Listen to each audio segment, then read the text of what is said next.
మా 146 7వ చరణం అన్న అది చదివారా? బాధపరచు వారికి ఆయన న్యాయము తీర్చును, ఆకలిగొనిన వారికి ఆహారము దయచేయును. యెహోవా బంధింపబడిన వారిని విడుదల చేయును. దేవుడికి స్తోత్రం. చూడండి, ఇక్కడ ఒక మాట రాయబడి ఉన్నది, యెహోవా బంధింపబడిన వారిని విడుదల చేయును. దేవునికి స్తోత్రం. చూడండి, యెహోవా ఎవరికి విడిపిస్తాడంట? బంధింపబడిన వారికి విడుదల దయచేస్తాడు.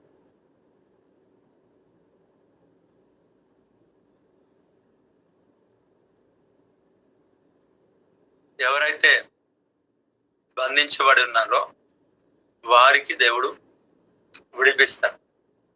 పిల్లరా, దేవుని సన్నిధిలో మనకి ఈ దినం మంటల ఆదివారం అని మనం చెప్పుకుంటాం.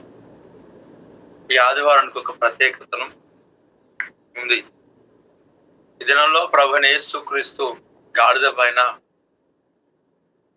మందిరంలోనికి ప్రవేశించాడు. కాబట్టి దీన్ని మంటల ఆదివారం అని మనము చెప్తా ఉంటాం. అందరూ ఈ యొక్క ఖర్జూర మంటలు, ఈత కొమ్మలను అన్నిటినీ తీసుకొని హోసన్న జయము, హోసన్న జయము అని చెప్పుకుంటూ ఉండడం అనేది ప్రత్యేక. అయితే ఈ యొక్క మంటల ఆదివార సమయంలో దేవుడు మన జీవితాల్లో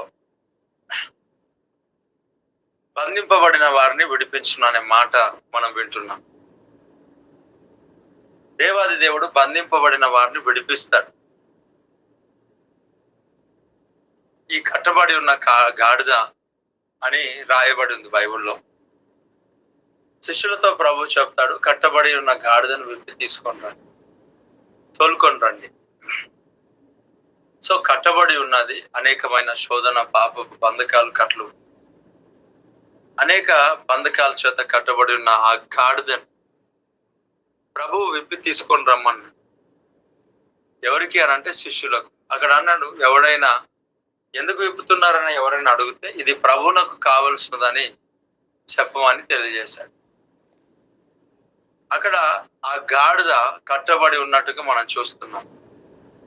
ఆ కట్టబడిన దానికి ఎవరు స్వాతంత్రాన్ని కలుగజేశారు? ఎవరు విడిపించారు? ఎవరు దానికి విడుదలను ప్రకటించారు? ఎవరు దానికి విడిపించారు అని అంటే ప్రభు అయిన యేసుక్రీస్తు. దేవునికి స్తోత్రం కలుగును గాక. దేవుని బిడ్డలారా, దేవుని సన్నిధిలో మన జీవితాలను ఆయన బంధింపబడిన వారిని విడిపించును అని వాక్యం సెలవిస్తా ఉన్నాడు. ఈరోజు ఉదయకాల సమయంలో నువ్వు దేంట్లోనైనా బంధించబడినట్లయితే వాటన్నిటిలో కూడా నీ దేవుడు నీకు విజయాన్ని కలుగజేసేవాడై ఉన్నాడు. దేవునికి స్తోత్రం కలుగును గాక. గొప్ప దేవుడు, అద్భుతకరుడు, ఆశ్చర్యకరుడు, ఆలోచనకర్త, బలవంతుడగు దేవుడు, నిత్యుడగు తండ్రి, సమాధానకర్త, ఆ దేవాది దేవుడు మనకి విడిపిస్తాడు. బంధింపబడిన మన జీవితాలను విడుదల చేసే దేవుడై ఉన్నాడు. Praise the lord. ఎన్నో గొప్ప కార్యాలు ప్రభు మన పట్ల జరిగిస్తూ ఉంటున్నాడు. ఎన్నో ఆశ్చర్యమైన కార్యాలను దేవుడు మనకు అనుగ్రహిస్తూ ఉన్నాడు. పిల్లారా, నువ్వు ఏదైతే బంధకాల్లో ఉంటున్నావో, ఏదైతే బంధించబడి ఉంటున్నావో, ప్రతి బంధకాల నుండి విడిపించే శక్తిమంతుడు, సమర్థుడు ప్రభు అయిన యేసుక్రీస్తు. కాబట్టి మన జీవితంలో ప్రతి బంధకాల నుంచి విడిపించుటకు ప్రభు మనకు తోడుగా. దేవుడికి స్తోత్రం కలుగునుగా. ఈ ఉదయకాల సమయంలో బంధింపబడిన వారిని ప్రభు విడిపిస్తాడంట. బంధింపబడిన వారు ఏ ఒక్క బంధకాల్లో నీవు ఉన్నా, ఆ ప్రభు అయిన యేసుక్రీస్తు నీ జీవితంలో బంధింపబడిన నిన్ను ఆయన విడిపించే శక్తిమంతుడు, సమర్థుడు. దేవునికి స్తోత్రం. కనుక మనము ఆయన నమ్ముకున్నాం, మనం ఆయన వారు.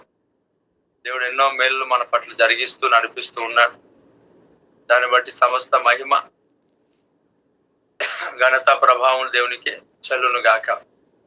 ఈ ఉదయకాల సమయంలో శ్రేష్టమైన వాగ్దానం దేవుడు మనకు అనుగ్రహించాడు. దాన్ని బట్టి సమస్త మహిమ ఘనత ప్రభావములు దేవునికే చెల్లును గాక. ఆమేన్. ప్రార్థన చేసుకుందాం. మహోన్నతుడా, కృపగల తండ్రికి స్తోత్రం. ముందున సమయాన్ని మీ చేతికి అప్పగిస్తున్నా. నీ వాక్యం చేత మాట్లాడేందుకు వందనాలు. యెహోవా బంధించబడిన వారిని విడుదల చేయునని వాక్యం చెప్పిన రీతిగా మా జీవితాలు కట్టబడి ఉన్న అనేక పరిస్థితులలో కట్టబడిన మా జీవితాలు విడిపిస్తానని వాగ్దానం చేసిన దేవా, ఈరోజు ఎవరెవరు ఏ ఒక్క సమస్యలతో, ఇబ్బందులతో, పాపం చేత ఇబ్బందికరమైన పరిస్థితులలో ఎవరైతే కట్టబడి ఉన్నారో వారందరినీ విడిపించి గొప్ప చేయమని, నీ సన్నిధిలో అద్భుతమైన కార్యాలు జరిగించమని యేసు నామములో స్తుతిస్తూ ప్రార్థిస్తున్నాను తండ్రి. ఆమేన్. ఆమేన్.